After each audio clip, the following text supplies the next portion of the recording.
यदि आपको भी इनकम टैक्स डिपार्टमेंट से मैसेज आया है या ईमेल आई है सिग्निफिकेंट फाइनेंशियल ट्रांजैक्शन के लिए, तो ये वीडियो आपके लिए है।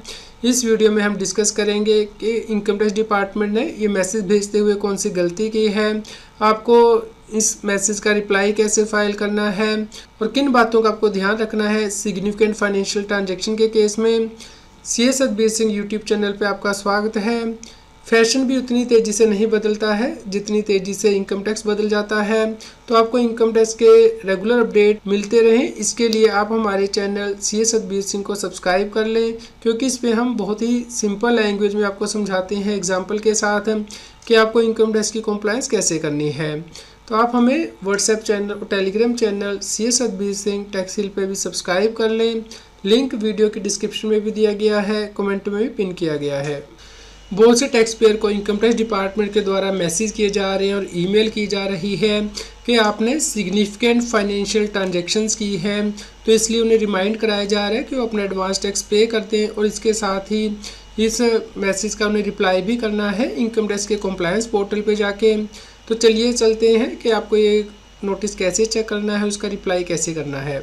तो सबसे पहले आपको incometax.gov.in वेबसाइट पे जाना है, यहाँ पे आपको लॉगिन करना है। यदि आपने अभी तक लॉगिन क्रिएट नहीं किया तो पहले रजिस्टर कर लीजिए, उसके बाद लॉगिन कीजिए। तो यदि आपको नोटिस आया है तो आप यहाँ पे पेंडिंग एक्शन में जाएंगे, उसके बाद यहाँ कॉम्प्लायंस पोर्टल पे क्लिक करेंगे। यदि आपको कोई नोटिस नहीं आया है और आप अपने सिग्निफिकेंट फाइनेंशियल ट्रांजैक्शन देखना चाहते हैं तो आप सीधे यहाँ पे AIS पे क्लिक करके यानी कि एनुअल इन्फॉर्मेशन स्टेटमेंट को चेक कर सकते हैं।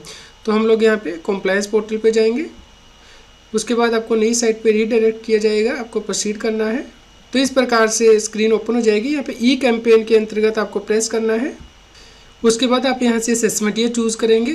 तो यहाँ पे आप देख सकते हैं ई कैंपेन लिस्ट के अंतर्गत यहाँ पे टैक्स पेयर को 2 बार नोटिस भेज दिया गया है। ट्रांजैक्शन सेम है, सिग्निफिकेंट ट्रांजैक्शन असेसमेंट ईयर 24-25 से रिलेटेड है। किस दिन इशू किया गया है नोटिस वो देख सकते हैं, आपको रिस्पांस किस दिन तक देना है और ओवरऑल स्टेटस यहाँ पे पेंडिंग आ रहा है। तो यहाँ पे सबसे सामने देखिए जो एरो दिया गया है इसके ऊपर आपको प्रेस करना है। तो यहाँ पे आप देख सकते हैं टैक्स पेयर को कहा गया है कि वो अपनी AIS यानी कि annual information statement feedback provide करे। आपको फीडबैक उसी आइटम की देनी है जिसके सामने के रेड में सर्कल लिखा होगा और इसके अंदर E लिखा होगा, यानी कि एक्सपेक्टेड है आपसे फीडबैक। तो इस प्रकार आपको फीडबैक देनी है। तो यहाँ पे प्रोवाइड फीडबैक इन AIS यहाँ पे आप क्लिक करेंगे।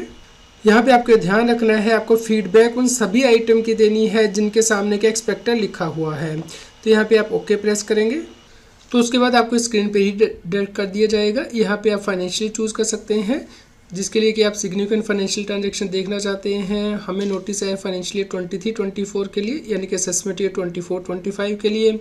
तो हम यहाँ पे ये डिटेल जो देख सकते हैं। यदि आप समरी देखना चाहते हैं तो टैक्स पेयर इन्फॉर्मेशन समरी पे प्रेस करके आप इसकी समरी देख सकते हैं। अदरवाइज़ आप यहाँ पे नीचे पार्ट बी के में जाके जो इन्फॉर्मेशन वो देखेंगे, सबसे पहले TDS और TCS से रिलेटेड इन्फॉर्मेशन है, यानी कि ऐसी ट्रांजैक्शन जहाँ पे कि आपको इनकम मिली है लेकिन TDS कटने के बाद मिली है। जैसे कि आपको सैलरी से इनकम मिलती है, एम्प्लॉयर से TDS काटा जाता है, या फिर आपने प्रॉपर्टी बाय की है तो उससे रिलेटेड इन्फॉर्मेशन जिसपे कि TDS कट के ही आपको बैलेंस पेमेंट दी जाती है। तो आप देख सकते हैं यहाँ पे टैक्स पेयर ने बहुत सी ट्रांजैक्शन की हैं, जैसे कि उसे सैलरी मिली है, इसके अलावा उसे FD से इंटरेस्ट मिला है। लेकिन यहाँ पे जो डिटेल मांगी गई है इनकम टैक्स डिपार्टमेंट के द्वारा एक्सपेक्टेड डिटेल वो है sale of land and building. यहाँ पे टैक्स पेयर ने जो सेल की है लैंड एंड बिल्डिंग, तो यहाँ पे E आ रहा है इसके सामने, तो आपको इसकी फीडबैक देनी है। यहाँ पे जो एरो दिया गया है इसे आपको प्रेस करना है। यहाँ पे देखिए प्रॉपर्टी डिटेल आ गई है, तो यहाँ पे एक्सपेक्टेड पे आपको प्रेस करना है। उसके बाद आप नीचे जाएंगे, यहाँ पे फीडबैक दी होगी तो आपको यहाँ पे स्क्रॉल करना है और इसके बारे में जानकारी देनी है कि क्या इन्फॉर्मेशन करेक्ट है या ये रूरल एग्रीकल्चर लैंड है, या फिर transfer not in the nature of sale information is correct and correctly reflected in the ITR information is not fully correct. तो जो भी आप यहाँ पे डिटेल सेलेक्ट कर सकते हैं वो आप यहाँ पे करेंगे। जैसे कि यदि इन्फॉर्मेशन करेक्ट नहीं है तो आप इन्फॉर्मेशन इज डिनाइड या फिर information not fully correct select कर सकते हैं, या किसी दूसरे पैन से रिलेटेड है तो आप यहाँ पे अकॉर्डिंगली सेलेक्ट करके सबमिट करेंगे। तो इस प्रकार आप यहाँ पे टैक्स पेयर इन्फॉर्मेशन समरी भी देख सकते हैं कि इस फाइनेंशियल ईयर से रिलेटेड कौन सी डिटेल जो है समरी फॉर्म में उपलब्ध है, जैसे कि सैलरी कितनी है, interest from FD, sale of land and building tax कितनी है। तो आपको सभी एक्सपेक्टेड फीडबैक देनी है। यहाँ पे आपको ध्यान रखना है कि जो इन्फॉर्मेशन AIS में आ रही है वो जरूरी नहीं है कि वो सही हो। जैसे कि आप अपनी स्क्रीन पे देख पा रहे हैं, यहाँ पे टैक्स पेयर ने सिर्फ 450 रुपीज़ का शेयर सेल किया था, जबकि इसकी वैल्यू 45,000 रुपीज़ आ रही है। तो यहाँ पे इनकम टैक्स डिपार्टमेंट के द्वारा कहा गया है कि जो इन्फॉर्मेशन आ रही है सिक्योरिटी मार्केट से रिलेटेड AIS में, यानी कि एनुअल इन्फॉर्मेशन स्टेटमेंट में, वो करेक्ट नहीं है। तो इसके लिए जो रिपोर्टिंग एंटिटी है जिसने डेटा रिपोर्ट किया है इनकम टैक्स डिपार्टमेंट को, उसे कॉन्टैक्ट किया गया है और उसे कहा गया है कि वो अपनी स्टेटमेंट को रिवाइज़ करें। इसलिए यदि आपको केस में भी शेयर की वैल्यू ज़्यादा आ रही है या ट्रांजैक्शन की वैल्यू ज़्यादा आ रही है जो कि करेक्ट नहीं है, तो आप इसका फीडबैक दीजिए कि ट्रांजैक्शन वैल्यू इनकरेक्ट है। यहाँ पे आपको ध्यान रखना है कि यदि आपने सिग्निफिकेंट फाइनेंशियल ट्रांजैक्शन की हैं तो उस केस में आपको निकालना होता है कि कितनी आपकी करंट ईयर की इनकम है और कितनी आपकी इनकम नहीं है, क्योंकि करंट ईयर की इनकम पे आपको टैक्स देना है। तो चलिए हम इसे समझ लेते हैं।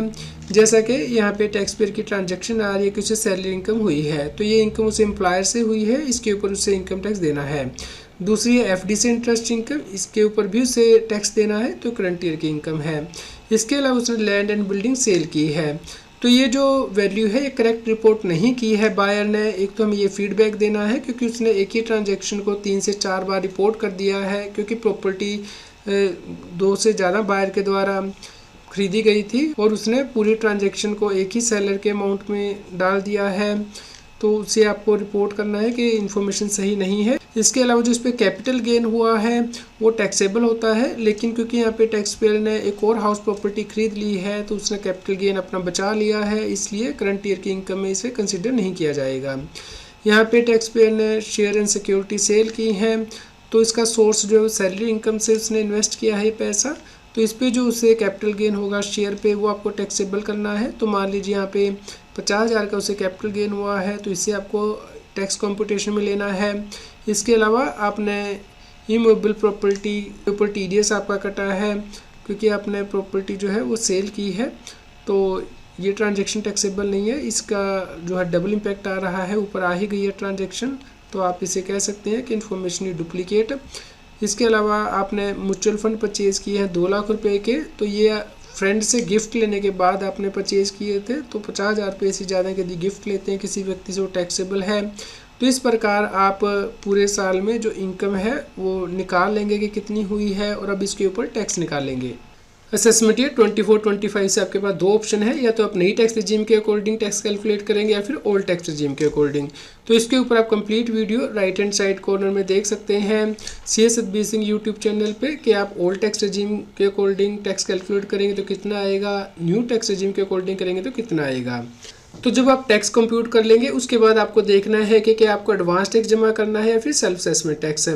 यदि आपने सिग्निफिकेंट फाइनेंशियल ट्रांजैक्शन की है, मान लीजिए फाइनेंशियल 23-24 में, यानी कि 1 अप्रैल 23 से 31 मार्च 24 के लिए, जिसे कि हम असेसमेंट ईयर 24-25 बोलते हैं, तो उस केस में 31/3/2024 या उससे पहले आप जो टैक्स पे करते हैं उसे हम कहते हैं एडवांस टैक्स।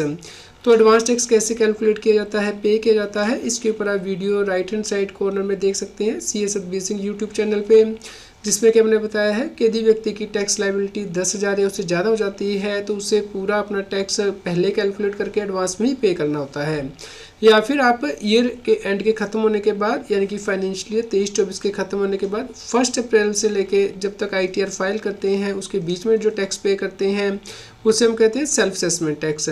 उसमें भी आप पे कर सकते हैं, लेकिन आपको इंटरेस्ट भी फिर पे करना होता है। नहीं पे करने की बहुत बड़ी गलती करते हैं, जिसकी वजह से कि उन्हें ज़्यादा इंटरेस्ट देना पड़ता है। तो चलिए मैं केस आपको समझाता हूँ। यहाँ पे जो टैक्स पेयर की लायबिलिटी थी 10,64,263 रुपये ही बन रही थी, लेकिन यहाँ पे टैक्स पेयर ने कोई एडवांस टैक्स जमा नहीं कराया, जैसे कि आप यहाँ पे देख सकते हैं 0 एडवांस टैक्स है। तो जब व्यक्ति ने अपनी इनकम टैक्स की रिटर्न फाइल की उस वक्त उसे इंटरेस्ट भी पे करना पड़ा, जैसे कि आप देख सकते हैं 49,011 रुपीज़ का इंटरेस्ट पे करना पड़ा, क्योंकि व्यक्ति ने यहाँ पे कोई एडवांस टैक्स जमा नहीं कराया हुआ था। जब उसने रिटर्न फाइल की उस वक्त उसने सेल्फ असेसमेंट टैक्स भी पे किया और यहाँ पे जो इंटरेस्ट है वो भी उसने पे किया। तो इसलिए यहाँ पे आपको ध्यान रखना है कि यदि आपने सिग्निफिकेंट फाइनेंशियल ट्रांजैक्शन की है तो आपको अपना एडवांस टैक्स 31 मार्च से पहले ही जमा करना है, यदि उसका अमाउंट 10,000 रुपये से ज़्यादा है। लेकिन कुछ व्यक्तियों को एडवांस टैक्स पे करने की ज़रूरत नहीं है। इसके ऊपर आप हमारे यूट्यूब चैनल पे वीडियो देख सकते हैं एडवांस टैक्स कैलकुलेशन से रिलेटेड। तो यहाँ पे कुछ टैक्स पेयर ये पूछते हैं कि क्या ई कैंपेन के नोटिस का जवाब देना ज़रूरी होता है, यदि मैं जवाब नहीं दूंगा तो क्या होगा। जी हाँ, आपको इनकम टैक्स का कोई भी नोटिस आता है उसका जवाब देना चाहिए, क्योंकि यदि आप जवाब नहीं देते हैं तो आपकी जो इनकम टैक्स की रिटर्न है उसे स्क्रूटनी के लिए उठाया जा सकता है इनकम टैक्स ऑफिसर के द्वारा, और उस केस में माना जा सकता है कि आप जानबूझ के डिफ़ॉल्ट कर रहे हैं, और इस केस में इनकम टैक्स ऑफिसर पेनल्टी भी लगा सकता है जो नोटिस है उनका रिप्लाई ना करने की वजह से। तो इसलिए आपको कंप्लायंस करनी है और जो नोटिस आ रहे हैं उनका आपको जवाब देना है, और जो आपका टैक्स बनता है उसे भी आपको टाइमली पे करना है, क्योंकि यदि आप एडवांस टैक्स नहीं पे करते हैं तो उस केस में भी प्रोसिक्यूशन की प्रोविज़न है इनकम टैक्स में, वो लॉन्च की जा सकती है इनकम टैक्स ऑफिसर के द्वारा। असेसमेंट ईयर 24-25 से आपको नई टैक्स रिजीम बाय डिफ़ॉल्ट मिलेगी, लेकिन इसमें सरकार ने बहुत सी गलतियां भी की हैं जिसकी वजह से कि आपको ज़्यादा टैक्स पे करना पड़ सकता है। तो इसके लिए आप CS Satbir Singh YouTube channel पे जाके वीडियोस के अंतर्गत लेटेस्ट वीडियो जो है वो देख सकते हैं, ताकि आप समझ पाएँ कि आपको इनकम टैक्स की कैलकुलेशन कैसे करनी है ताकि आपको ज़्यादा टैक्स ना देना पड़े। तो आप इन सभी वीडियो को देखिए और शेयर कीजिए ताकि सभी लोगों तक ये जानकारी पहुंच पाए। यदि आपको कोई क्वेश्चन हो सिग्निफिकेंट फाइनेंशियल ट्रांजैक्शन से रिलेटेड तो आप वीडियो के नीचे कमेंट करके ज़रूर बताएं। रेगुलर टैक्स अपडेट के लिए इस चैनल को सब्सक्राइब करें। आप हमें Telegram app CS Satbir Singh tax hill पे ज्वाइन कर सकते हैं ताकि आप GST और इनकम टैक्स के रेगुलर अपडेट अपने मोबाइल पर ही प्राप्त कर सकें।